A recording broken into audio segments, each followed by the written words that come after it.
So, a while ago, I made a Twitter poll to decide what the title of this video would be and what it would be about. And for the longest time, let me check here, the summer season predictions was winning. But then I was like, well, summer season predictions, that's not what I really want to talk about. And then actually, at the end of the poll, towards the end of the poll, I said, heads up, I may or may not establish communism and ignore the results of this poll, because the one that I hid inside this poll that I really wanted to talk about was why Vainglory channels are dying. So I made a bunch of communism memes in preparation for the inevitable summer season predictions are going to win, and then they didn't, and the one that I wanted to won. So now I just have all these communism memes and nothing to do with them, so yeah. Today I'd like to talk to you guys about a more complicated issue than my usual topics. We're not going to be talking specifically about Vainglory today, but Vainglory YouTube. This isn't going to be any sort of game strategy or any analysis or anything like that, but rather more focused on YouTube itself and how Vainglory interacts with it.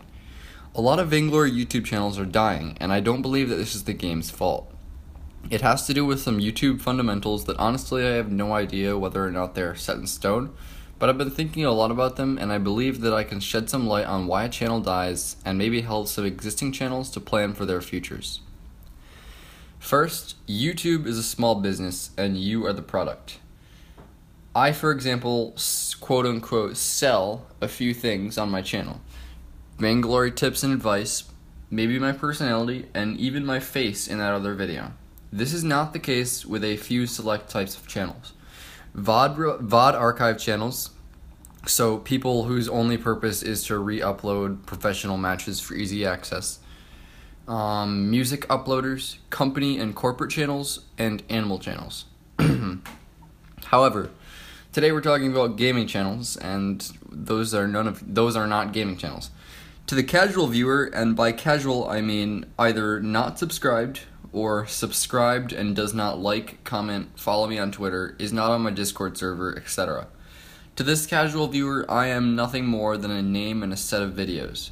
A YouTube channel dies when it fails to innovate, engage with fans, or just stops uploading. When you have a gaming channel, you have to make yourself the product as well as the game.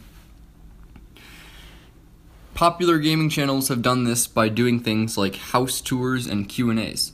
As an example, look at Markiplier, one of the most popular channels on this entire site. He has managed to keep growing exponentially, basically, by taking improv classes and doing funny skits with his friends along with his gaming videos. That, and he has an army of low self-esteem teenage girls stalking his Instagram posts, but that's a whole different thing. His style of video and personality keep people coming back even when they're not interested in the game he's playing. Another example that I would put forward is Drifter. That's Drift with a 0 and an R at the end. If you know anything about Call of Duty YouTube, you probably know about him.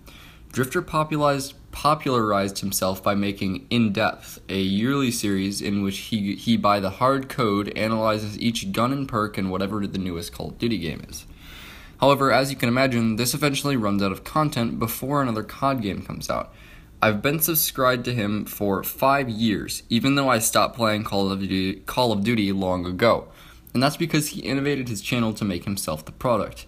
He mediates his Call of Duty with philosophical commentaries about current events, stories from his troubled, albeit interesting childhood, and even dog vlogs featuring his 2 beautiful Shiba Inu doggos. He also now regularly streams Overwatch and PlayerUnknown's Battlegrounds on his second channel. So here's the timeline. I found him as a 7th grader and said, hey, I like Call of Duty, I'll subscribe. Next, I grew out of Call of Duty and said, you know what, I'll stay for the philosophical commentaries on current events because I like what he has to say. After that, the rest is history. He got into Overwatch and Battlegrounds, and I did too, and I grew to like him as a person through my viewing over the years. A Vainglory channel can fail for any combination of these reasons. We're moving on here. There wasn't really a segue for that, but I don't really care. Refusal to change format or do anything new. Quitting Vainglory. Setting your content field too narrow and running out of ideas. Large-scale scandal and controversy. So, when you start a channel, in my opinion, you first have to decide what you want your content field to be. Different content fields are either finite or infinite. A VOD archive channel is infinite, whereas a vanilla Vainglory gameplay channel is finite. Finite both in new ideas and how much fans can watch without getting bored and unsubscribing. When you run an infinite channel like a VOD archive, you have no reason and no need to innovate or make yourself the product. Because you aren't the product with a VOD archive channel. People are coming there because they would rather watch the pro matches there than Twitch. But if you are running a channel with a finite content field like basic Vainglory gameplays, you need to either begin injecting yourself into the videos or innovating with regards to your format before the viewers get bored. When I started a YouTube channel, I wanted to be a regular old Vainglory gameplay channel. Soon after starting, I realized that would not work, because 1, people get bored of that, and 2, lots of people are already doing it. So I decided to make montages instead. After like 10 of those, I found that people would probably get bored because my viewing numbers dropped with each consecutive one, so I decided to change my channel into what it is now, with a very wide content field. I've put my face in a video and used PlayerUnknown's Battlegrounds gameplay, so I don't think I'm going to die myself anytime soon. Allow me to put forward yet another YouTuber as an example here, and that would be iDubbbz. If you've never heard of iDubbbz, his name is IDubbbzTV, and he is the guy that's most famous for jumping off of a table and saying that he's gay. But I think he's a good example of basically innovating yourself on YouTube to keep your growth going. He started out by basically just making episodes of Kickstarter crap, a series in which he finds the weirdest things on Kickstarter that are asking for your money and like reviews them and shows you how stupid they are. And then after that, he branched into doing something called Content Cop, in which he basically like polices other people on YouTube and tries to crack down on the latest trends like the 10,000 degree knife and toy channels and like kids opening toy things and that like their parents run the YouTube channel. And he would like crack down on those things in his Content Cop series, but those take a lot of work. So what he did is actually pretty smart. He became friends with Filthy Frank and made cameos in Filthy Frank's videos.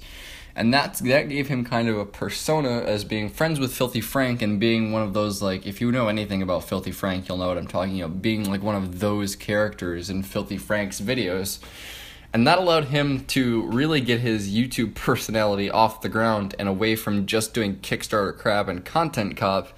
And from there, he's basically allowed to do anything now, and the viewers will enjoy it. And I am one of those viewers, and I will enjoy it no matter what he does. He has a series now where he literally just opens things that people send him on camera. It's called Bad Unboxing, and people send him literally everything, like coyote urine sometimes. And he just opens the stuff on camera and rakes in the views.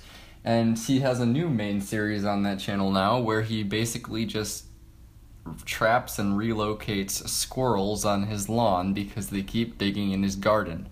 He literally just bought a bunch of traps and records himself taking the squirrels that he catches out to a nature preserve and letting them go. Like, I think he could probably film himself reading a law textbook and people would still enjoy it. Like, I don't know, just he's a great example of how you innovate your channel, change your personality, and get people to keep watching your videos, even if you've been doing the same thing for a long time. Of course, there's some people on his channel that are like, where's the next Content Cop? But I don't think he's going to be doing that anymore because of his newfound success, just kind of being himself on camera. So, I guess that's all he really wanted to say, and I guess that's really all I do have to say. I hope I was clear in this video. I hope I said something that was good in this video. I've seen other Vainglory YouTubers struggling out there, and I kind of wanted to do something to help. I guess. Yeah. I guess I wanted to do something to help. So that's really going to be it for this video, you guys. I hope you all enjoyed it. I hope you learned something useful, especially if you are a Vainglory YouTuber. So yeah, I'll see you all in the next video. Goodbye.